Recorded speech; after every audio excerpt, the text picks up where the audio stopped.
सर्व ॲग्रिकॉस ॲग्रोनियर व इतर सर्व मित्रांना माझा नमस्कार। आमच्या ॲग्रोनियर यूट्यूब चॅनलमध्ये आपल्या सर्वांचे स्वागत आहे। जर आपण आमच्या चॅनलला सबस्क्राइब केलं नसेल तर सबस्क्राइब करा, जेणेकरून आमचे नवीन येणारे व्हिडिओ आपणापर्यंत पोहोचतील। तर आज आपण पाहणार आहोत महाराष्ट्र वन सेवा परीक्षेबद्दल। नुकतीच 8 मार्च 2019 रोजी महाराष्ट्र वन सेवा परीक्षेची जाहिरात प्रसिद्ध झालेली आहे, जिचा पूर्व परीक्षेचा पेपर जो 26 मे 2019 या दिवशी होणार आहे व मुख्य परीक्षेचा दिनांक आहे 15 सप्टेंबर 2019। यामध्ये टोटल 100 जागांसाठी ही जाहिरात प्रसिद्ध झालेली आहे, ज्यामध्ये वन संरक्षक या पदाच्या गट या पदाच्या 29 जागा आहेत व वन क्षेत्रपाल या पदाच्या एकूण 71 जागा गट ब असे एकूण 100 जागा प्रसिद्ध करण्यात आलेल्या आहेत। तर पाहूया या परीक्षेसाठी लागणारी पुस्तके व एकंदरीत परीक्षेची योजना। एकंदरीत परीक्षेची जी योजना आहे ती 4 टप्प्यांमध्ये डिव्हाइड करण्यात आलेली आहे। पहिला जो टप्पा आहे तो मराठी। मराठीमध्ये एकूण 25 प्रश्न विचारण्यात येणार आहे, ज्याचे एकूण कमाल गुण आहे 25। तसेच इंग्रजीचे 25 प्रश्न विचारण्यात येतील। इंग्रजीचे एकूण 25 मार्क्स असणार आहे। त्यानंतर चालू घडामोडीचे 25 प्रश्न असणार आहे की ज्याला पण 25 गुण देण्यात आलेले आहे व सामान्य अध्ययन ज्यामध्ये क्वांटिटेटिव्ह व रिझनिंग ॲप्टिट्यूड असे एकूण 25 प्रश्न विचारण्यात येणार आहे की ज्याला 25 गुण आहे। असे एकंदरीत 100 प्रश्न 100 गुणांसाठी विचारण्यात येणार आहेत। तर पाहूया या परीक्षेसाठी कोणती पुस्तके महत्त्वाची आहेत। पहिलं जे आहे ते मराठी विषय आहे। मराठी विषयासाठी सुगम मराठी व्याकरण मोरा वाळंबे यांचं हे पुस्तक अत्यंत उपयुक्त आहे।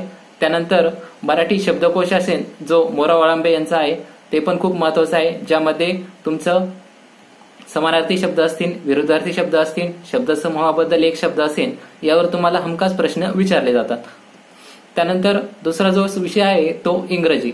इंग्रजीमध्ये पहिलं जे पुस्तक आहे ते इंग्लिश ग्रामर बाळासाहेब शिंदे यांनी लिहिलेलं आहे। त्यानंतर दुसरं पुस्तक जे आहे इंग्लिश ग्रामर, जे की एम.जे. शेख यांचं आहे। आणि अजून पुस्तक जे आहे ते पाल अँड सुरी इंग्लिश ग्रामर। यामध्ये तुम्ही कोणतं पण एक पुस्तक व्यवस्थित प्रिपेअर करू शकता किंवा एकंदरीत सर्व पुस्तकांचा तुम्ही अभ्यास करू शकता। यामध्ये तुम्हाला व्याकरण, इंग्लिश ग्रामर तसेच जे व्होकॅब्युलरी आहे व्होकॅब्युलरी व्यवस्थित तुम्हाला प्रिपेअर करावं लागेल। त्यानंतर पुढचा जो विषय आहे आपला तो चालू घडामोडी। डायरेक्ट आपल्या म्हणजे राज्यस्तरीय ज्या चालू घडामोडी आहे, त्यानंतर नॅशनल लेवलच्या असतील, इंटरनॅशनल लेवलच्या असतील, या सर्व चालू घडामोडी तुम्हाला व्यवस्थित प्रिपेअर करावं लागतील। या चालू घडामोडीसाठी मार्केटमध्ये विविध पुस्तकं अवेलेबल आहे, ज्यामध्ये तुम्ही खालील पुस्तके रेफर करू शकता। पहिले जे पुस्तक आम्ही सांगितलेलं आहे ते देवा जाधव यांचं चालू घडामोडी। हे चालू घडामोडीचं पुस्तक एकूण 3 महिन्याला येत असतं, म्हणजे त्रैमासिक हे पुस्तक आपल्याला अवेलेबल होत असतं। त्यानंतर दुसरं जे आहे ते पृथ्वी परिक्रमा। पृथ्वी परिक्रमा हे मासिक प्रत्येक महिन्याच्या शेवटच्या वीकमध्ये येत असतं। याचं तुम्ही व्यवस्थित प्रिपेअर करायला पाहिजे, ज्यामध्ये सर्व करंट अफेअर्स दिलेले असतं। त्यानंतर तिसरं जे पुस्तक आहे ते करंट अपडेट्स सकाळने मागच्या वर्षीच्या टोटल म्हणजे जानेवारी ते डिसेंबर पर्यंत जे करंट अफेअर्स होता त्या सर्वांचं एकंदरीत कंपाईल केलेलं असतं व एकच पुस्तक बनवलेलं असतं वार्षिकी। ते तुम्ही व्यवस्थित तयार केलं पाहिजे किंवा प्रिपरेशन केलं पाहिजे त्याचं। त्यानंतर पुढचं जे आहे ते म्हणजे दैनिक लोकसत्ता पेपर। दैनिक लोकसत्ता पेपर आपण दररोज रीड केला पाहिजे। यामध्ये जे करंट अफेअर्स असतात ते दिलेले असतात व यामुळे पेपर्समुळे आपलं चांगलं प्रिपरेशन होऊ शकतं।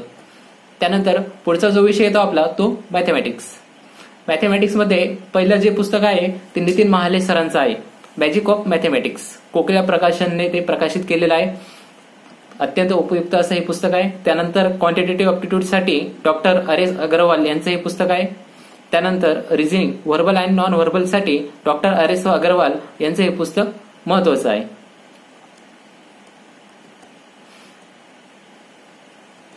तर आमचा व्हिडिओ कसा वाटला याबद्दल नक्की आम्हाला कळवा व आमच्या चॅनलला सबस्क्राईब केले नसेल तर सबस्क्राईब करा। थँक्यू।